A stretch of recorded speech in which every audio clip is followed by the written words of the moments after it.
बिस्मिल्लाहिर्रहमानिर्रहीम। अस्सलाम वालेकुम दोस्तों, मैं इमरान मलिक एक नई वीडियो के साथ आपकी खिदमत में हाजिर हूँ। जैसा कि आप देख रहे हैं कि ये वीडियो हमारी वेयर हाउस के मुतालिक है।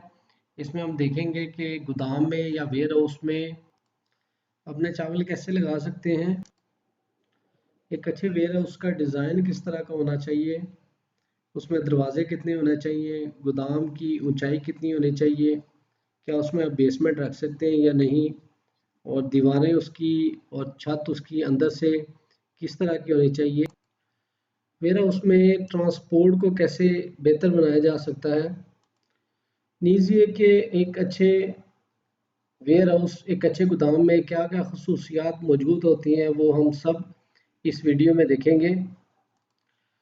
दोस्तों, जैसा कि मैंने पहले भी जिक्र किया है कि ये हमारी वीडियो काफ़ी रिसर्च के बाद, जो भी टॉपिक होता है उस पर पहले काफ़ी दिन की रिसर्च होती है, उसके बाद ये वीडियो मंजर आम पे आती है। ये वीडियो कम और एक स्मॉल डॉक्यूमेंट्री ज़्यादा होती है, इसलिए अगर आप इसको मुकम्मल देखेंगे तो आपको इसकी सही तरह से समझ आ सकेगी, क्योंकि हर एक बात दूसरी बात के साथ लिंक हो रही होती है।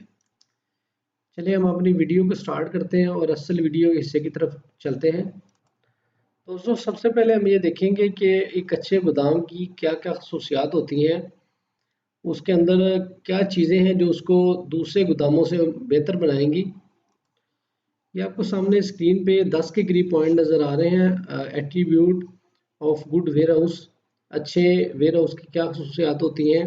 Easy for in out transportation, यानी उसके अंदर इन का मतलब है कि आप माल जो ला रहे हैं, जो रॉ चावल आप ला रहे हैं, वो इसके दरमियान में स्टोरेज भी आ जाता है, और उसके बाद इस चावल को लेके जाना, इन दोनों कामों में आपको आसानी दे रहा हो वो गोदाम जो आपने या वेयर हाउस जो आपने लिया हुआ है चावल रखने के लिए।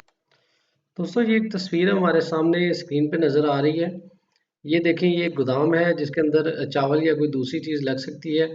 ये ऊपर एक छत लगी हुई है। इस छत का मकसद ये है कि अब ये जो गाड़ी है ये ऑफलोड होने के लिए या लोड होने के लिए आ गई यहाँ पे, लगी। उसके बाद ऐसा हुआ कि आपने ये छत है, चाहे बारिश हो, चाहे मौसम ख़राब हो या कोई भी हालात हो, यहाँ पे बड़े आराम से इसके अंदर लोडिंग हो सकती है। यानी ये, और दूसरे नंबर पे इसका देखें, ये जो बे है, ये बिल्कुल स्ट्रेट बन रही है। गोदाम से कोई चीज़ भी उठाएगा और ला के सीधा हमारे ट्रक के अंदर ये लोड करता जाएगा। इससे हमें आसानी होगी कि एक तो मौसम की ख़राबी से हम बच जाएंगे, अगर ख़राब मौसम भी है तो कोई बात नहीं, हमारी लोडिंग या अनलोडिंग डिस्टर्ब नहीं होगी, और दूसरे नंबर पे आसानी के साथ हो सकेगी। हम ये भी देखेंगे कि गोदाम का स्ट्रक्चर कैसा होना चाहिए, बल्कि पूरी राइस मिल का स्ट्रक्चर कैसा होना चाहिए, और उसमें आसानी के साथ कि कैसे हम लोग चावल एक जगह से दूसरी जगह मूव कर सकते हैं और प्रोसेस भी कर सकते हैं, और गोदाम में लंबे अरसे के लिए चावल महफूज भी किए जा सकते हैं। तो दोस्तों, हम लोग फॉर्मेट अपना ऐसे बनाते हैं कि सबसे पहले मैं आपको अच्छे गोदाम की जो खसूसियात हैं वो एक एक करके आपको बता देता हूँ, और उसके बाद मैं आपको तस्वीरें दिखाऊंगा। तस्वीरों की मदद से ये बताऊंगा कि ये देखें जी, ये गोदाम है, इसने ये काम किया हुआ है, तो ये अच्छा गोदाम है, और इसमें चावल महफूज भी रहेंगे, और आप जितने मर्जी अरसे के लिए और जैसे भी आप चावल को यहाँ पे स्टोर कर सकते हैं। जैसा कि पहला पॉइंट है, easy for in out transportation, के चावल लाने और ले जाने में हमें आसानी हो। डोर्स ऑन राइट प्लेस, इसका मतलब है कि आपका जो होदी कमरा है उसके पास एक दरवाज़ा होना चाहिए लाजमी, ताकि आप वहीं से गाड़ी लगाएं और होदी के अंदर जाके अपना चावल गिरा लें। या जो दोनों गोदाम है, एक स्टोर करने वाला गोदाम और एक जो फाइनल बिन वाला गोदाम है, उसके अंदर, दोनों के अंदर जो है वो दरवाजे मौजूद होने चाहिए, ताकि आप आसानी से गाड़ी लोड भी कर सकें और अनलोड भी कर सकें। इसके बाद फ्यूमिगेशन प्रोसेस ईजी। ऐसा है कि चावल जब आप स्टोर करते हैं तो हर 3 माह के बाद, या जब भी चावल मुतासर होने लगे सुस्ती से, खपरे से, तो आपको चावल को जो है वो फ्यूमिगेट करना पड़ता है। गोदाम का स्ट्रक्चर ऐसा हो कि आप आसानी से जो है ना उसमें फ्यूमिगेशन कर सकें। इतना बड़ा गोदाम ना हो कि जिससे आप की जो गैस है वो महफूज ना हो, लेकिन उसके भी तरीके हैं। अगर आपका गोदाम बहुत बड़ा है और चावल आपके थोड़े हैं तो उसका भी एक तरीका है कि आप आसानी से उसको फ्यूमिगेट कर सकते हैं, वो भी देखते हैं। दोस्तों, जैसे कि मैंने आपसे जिक्र किया कि जो अच्छा गोदाम होता है वहाँ पे हमारे पास लोडिंग बे या कनोपी मौजूद होती है। कनोपी का मतलब है कि ऊपर एक शेड बना होता है, शेड के नीचे आपकी गाड़ी खड़ी हो सकती है, जहाँ से आप लोडिंग या अनलोडिंग करें। उसका सबसे बड़ा फ़ायदा ये है कि चाहे मौसम ख़राब हो, आपको दिक्कत नहीं होगी। इसके अलावा ये देखें, ये एक और हमारे सामने एक एग्जांपल है, आप इस तरह की भी कनोपी बनवा सकते हैं, ये आपका वो जो गेट है जहाँ पे गाड़ी लगती है, और यहाँ से आप चावल लोड या अनलोड कर सकते हैं। अच्छा, फ्यूमिगेशन के लिए मैं एक चीज़ बताना चाहूँगा कि अगर आप आपका आपका गोदाम बहुत बड़ा है तो आप अपने गोदाम को 10-10 मरले के मुख्तलिफ हिस्सों में भी तकसीम कर सकते हैं। उनके आगे उनकी वो 4-4 इंच की एक दीवार बन जाए और सामने गेट लग के वो बंद हो जाए, और वहाँ पे आप आसानी से अपना जो चावल है वो रख लें, और जब भी आपको ज़रूरत पड़े उसको फ्यूमिगेट भी आप आसानी से कर सकते हैं। इसके अलावा आपने मॉइस्चर कंटेंट का ख्याल रखना है कि मॉइस्चर आपका चावल जो है, ये ना हो कि बारिश हो तो पानी अंदर आए या नमी बहुत ज़्यादा अंदर आए तो चावल आपका ख़राब हो। इसके अलावा किसी ऐसी जगह पे चावल ना हो जहाँ पे फ्लड आ सकता है, या जहाँ पे कोई आपका पानी वगैरह खड़ा होता है, वहाँ पे आपने गोदाम नहीं बनाना। इसके अलावा बे लोडिंग अनलोडिंग बे, इसका मैंने आपसे ऑलरेडी जिक्र किया। दरवाजे आपने कोशिश करने हैं, अगर स्लाइडिंग दरवाजे हैं तो वो बहुत बेहतर है, वरना आपने ओपनिंग जो दरवाजे हैं वो लगा सकते हैं। उससे ये फ़ायदा होगा कि जो आपका चावल है वो गोदाम के अंदर होगा, और दरवाजे बाहर को खुलेंगे तो आपका स्पेस का इशू नहीं होगा। या आप स्लाइडिंग दरवाजे लगाएं जैसे शटर मारने लगे होते हैं, वो सबसे बेहतरीन है। इसमें ये आप देख सकते हैं, ये स्लाइडिंग दरवाजे लगे हुए हैं जो कि यहीं से बंद हो जाते हैं, या अगर बाहर की तरफ भी दरवाजे खुलो तब भी आसानी है। इसके अलावा ये फेयर वेयर हाउस अगर आप देखें तो इसमें शटर लगे हुए हैं कि आपको अंदर या बाहर दरवाज़ा खोलने की जरूरत नहीं, सिंपल शटर लगे हुए हैं। हम इन शटर को ऊपर नीचे करके तो अपना काम चला सकते हैं। जो अगली बात है जिसका रिलेशन फ्लड के साथ भी है, कि आपकी जो आपका वेयर हाउस है वो ज़मीन से, जो एक्चुअल ग्राउंड है उससे 2 या 3 फीट ऊंचा होना चाहिए। यानी जो आपका असल में जो आपका गोदाम है वो जो ज़मीन बाहर की है उससे 2 या 3 फुट ऊंचा होना चाहिए। दोस्तों अभी जो मैंने बात की है वो ये देखें, ये आपके सामने गोदाम है, इसकी एक्चुअल ग्राउंड ये है, लेकिन इसने अपने गोदाम को तकरीबन 2 या 3 फुट ऊंचा रखा हुआ है यहाँ से। और ये गोदाम जो है ना वो उसने तामीर किया है, इसके ऊपर उसने एक प्लेटफॉर्म बनाया है। इसके ऊपर इसका फ़ायदा ये होगा कि अगर बारिश होती है तो पानी फ़ौरन गोदाम में नहीं जा सकता, या अगर कोई फ्लड भी थोड़ा बहुत आ जाता है तो पानी जो है वो गोदाम गोदाम के अंदर दाखिल नहीं होगा फ़ौरन। अच्छा दोस्तों, गोदाम को, वेयर हाउस को 2 या 3 फुट ज़मीन से ऊंचा रखने का एक फ़ायदा ये भी होता है कि अगर गाड़ी आती है लोड या अनलोड करने के लिए तो उसका लेवल जो है वो तकरीबन वहीं पे बन रहा होता है, 2-3 फुट वो भी ज़मीन से ऊंची होती है। तो आपकी जब गाड़ी लगेगी तो वो ऑलमोस्ट आपके गोदाम के लेवल पे ही आ रही होगी।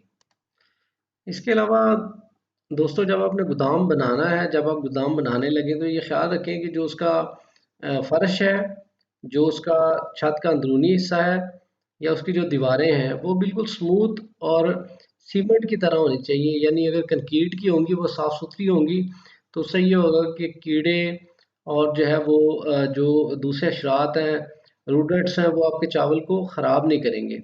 इसके अलावा एक और चीज़ मैं आपको यहाँ पे ज़रूरी बताता जाऊँ कि अगर आपने गोदाम के अंदर पेंट वाइट करवाया है तो वाइट पेंट का भी आपको बहुत फ़ायदा होगा, क्योंकि वाइट पेंट पे कीड़े अमूमन नहीं आते, तो वो उससे हेजिटेट करते हैं, तो उससे आपको फ़ायदा ये होगा कि आपके गोदाम के अंदर जो हशरात है वो कम से कम दाखिल होंगे अगर आप पेंट दीवारों पे वाइट करा लेते हैं।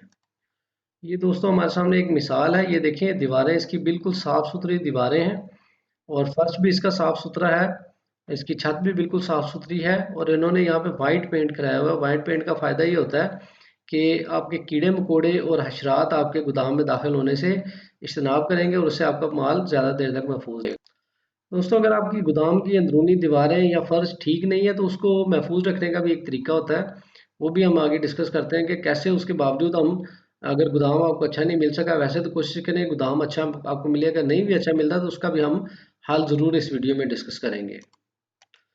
इसके अलावा मैंने टेम्परेरी स्टोरेज, परमानेंट स्टोरेज और मशीनरी पे एक पूरी जो है वो केस स्टडी बनाई हुई है, एक डायग्राम की मदद से मैं आपको बताऊंगा, वो भी हम इस वीडियो में देखते हैं। लेकिन उससे पहले इन पॉइंट्स को मुकम्मल कर लेते हैं कि 10 मरले या हाफ कनाल का आपका गोदाम होना चाहिए।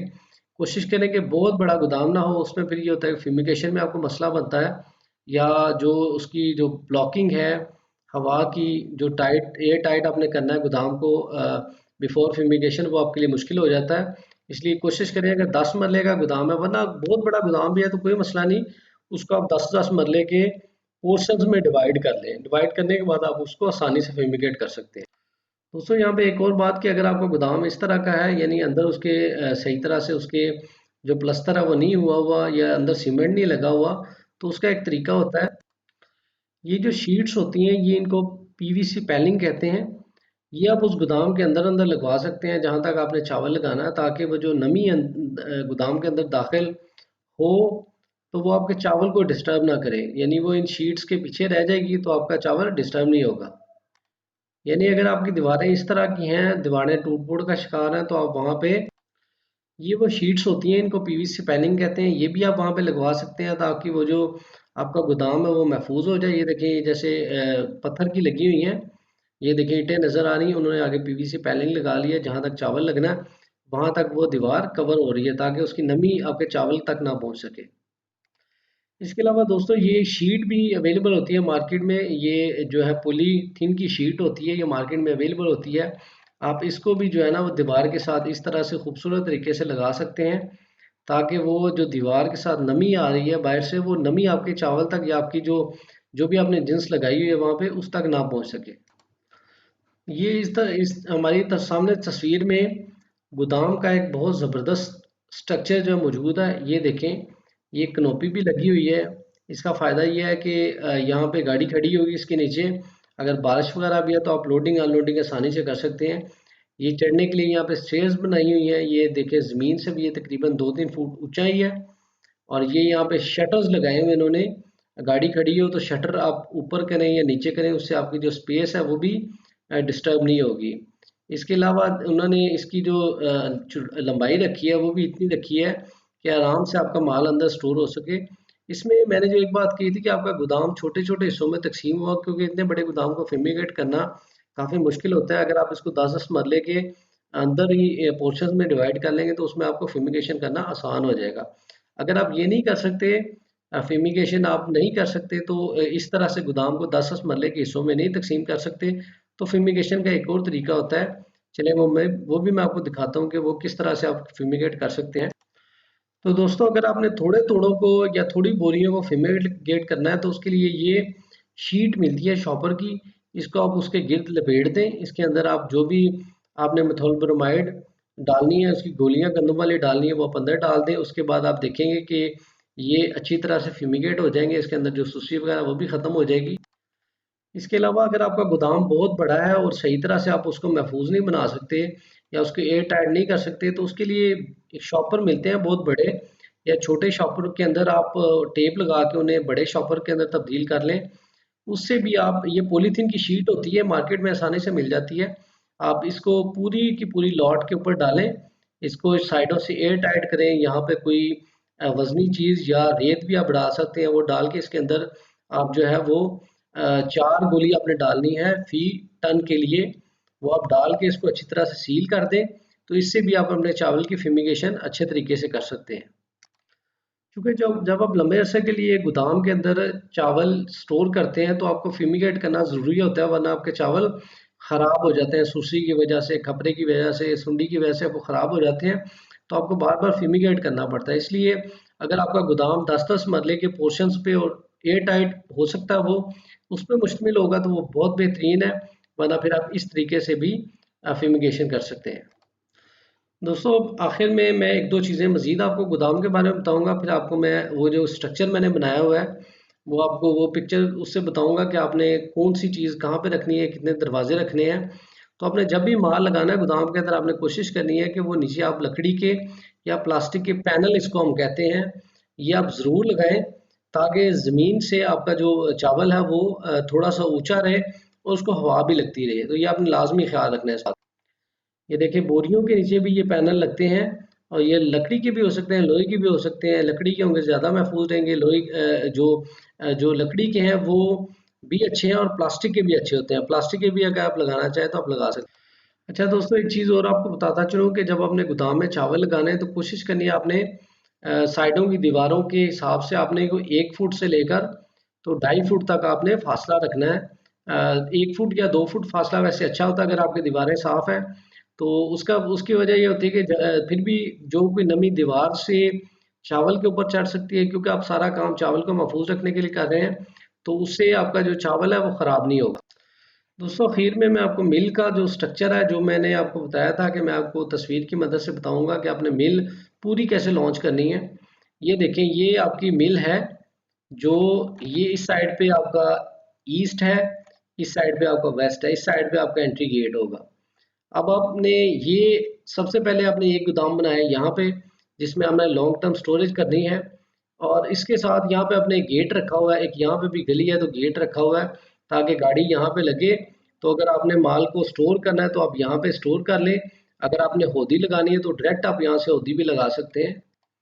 इस गोदाम को अगर आपने 10-10 मरले के पोर्शन में तब्दील किया है तो इस 10 मरले पे आप रॉ चावल लगा सकते हैं, और इसमें आप प्रोसेस चावल भी लगा सकते हैं। रॉ चावल उठाया, आपने होदी पे डाला, प्रोसेस होने के लिए ये आ गया। आगे ये मशीनरी हाल है, इसमें सारी मशीनरी लगी हुई है, और यहाँ से वो गुजरेगा और यहाँ पे आके वो स्टोरेज बिन के अंदर चला जाएगा। उसके बाद फिर आपने यहाँ पे गेट लगाया हुआ है दोनों साइडों पे। यहाँ से आपने अगर डायरेक्ट लोड करना है बिन से तो आप गाड़ी लगा के यहाँ से लोड कर सकते हैं, और अगर हमने स्टोर करना है शॉर्ट टर्म के लिए तो ये स्मॉल गोदाम यहाँ पे या टेम्परेरी स्टोरेज के लिए यहाँ से बिन से निकलेगा और यहीं पे वो स्टोर हो जाएगा। कल को जब आपने यहाँ से निकालना है तो फिर वो मजदूर उठाएंगे और ये गाड़ी यहाँ पे लगेगी और यहाँ से सारा माल बाहर चला जाएगा। ये दोस्तों वो बेहतरीन स्ट्रक्चर है जो आज तक मेरी नज़रों से गुजरा है, जो कि मैंने बहुत से मिले अपनी आंखों से देखी हैं। तो ये बेहतरीन स्ट्रक्चर है, यानी ये हमारा लॉन्ग टर्म स्टोरेज के लिए गोदाम है। इसके बाद हमारे पास यहाँ पे गेट आ जाएगा, गेट पे यहाँ गाड़ी लगेगी, अगर आपने स्टोर करना है तो यहाँ पे रख लें। अगर आपकी होदी पे जगह है तो आप डायरेक्ट होदी भी लगा सकते हैं। इसके बाद होदी लग गई, अब आपने मशीनरी पे इसको प्रोसेस किया, प्रोसेस के बाद ये स्टोरेज बिन में चला गया। अगर आपने बिन से डायरेक्ट गाड़ी लोड करनी है तो यहाँ पे गाड़ी लगा के आप तो उसमें माल लोड कर लें। अगर आपने स्टोर करना है तो ये स्मॉल बिन है, ये स्मॉल स्टोरेज के लिए जो गोडाउन है, यहाँ पे आप बिन से भर के तो आप यहाँ पे उसकी दांगे लगा सकते हैं, इसको यहाँ पे महफूज कर सकते हैं।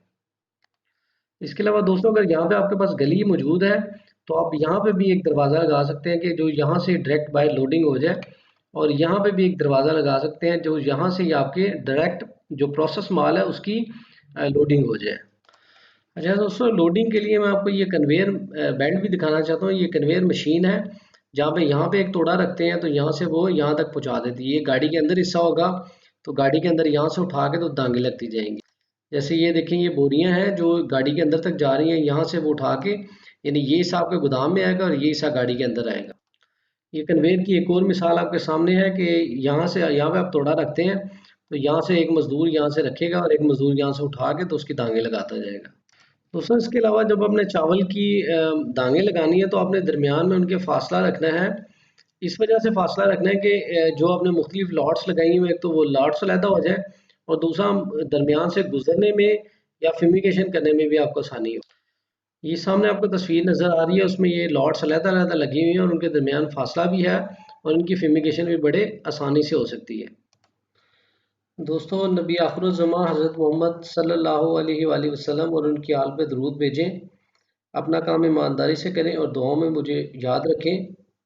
इसके अलावा एक और मैं बात ज़रूरी कहना चाहूँगा कि जो आपके मोहसिन हैं, जिन्होंने किसी तरह से भी आपकी मदद की हो, यानी आपको हौसला दिया हो, आपको कोई अच्छा मशवरा दिया हो, तो ऐसे लोगों का एहतराम ज़रूर करें।